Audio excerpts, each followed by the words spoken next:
তো ডাকসু উদ্দীপনা মানে ডাকসু যে হচ্ছে এটা সবার কাছে একটা আমেজ একটা উৎসব এটা তো বলতেই হয়।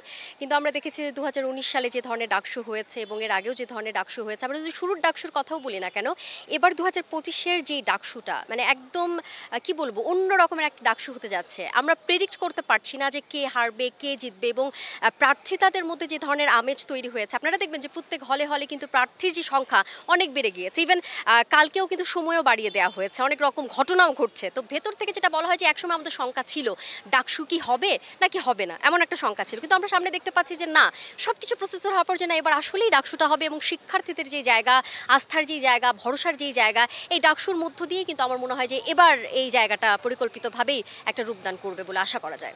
আচ্ছা দেখেন, বরাবরই নারীদের যে প্রতিনিধিত্বমূলক যেই জায়গাটা আমরা যদি সেখানে আসি তাহলে এবারে হচ্ছে বেশ কিছু প্যানেলে আমরা দেখেছি অনেক জায়গা থেকে ভিপিও দাঁড়িয়েছে। হ্যাঁ, আমরা যদি বলে বাম সংগঠন ধরি বা হচ্ছে আমরা যদি বাকচাসও ধরি, কেউ এজিএসে দাঁড়িয়েছে, আবার কেউ ভিপিতে দাঁড়িয়েছে। বাট নারীদের সংখ্যাটা তুলনামূলক প্যানেলে আমরা হচ্ছে কিছুটা কম দেখতে পাচ্ছি এবং একই সাথে আমার কাছে মনে হয় যে নারীদের প্রতিনিধিত্ব এবার হল থেকে একটু বেশি দেখা যাচ্ছে। হ্যাঁ, হল থেকে যারা এসেছে, হল ভিত্তিক তো 5টা হল তো রয়েছে, এছাড়া সেন্ট্রালেও মোটামুটি সদস্য পদেও এসেছে, কিন্তু কিছুটা হয়তো বা কমতি দেখতে পাচ্ছি। মানে যেটা আমরা আশা করছি যে নারী নেতৃত্ব উঠে আসার যে মুখগুলো আমরা আশা করছি, একটা নতুন নেতৃত্ব, কিন্তু ডাকসু কিন্তু এইটারই প্রসেস যে নতুন নেতৃত্ব উঠে আসবে।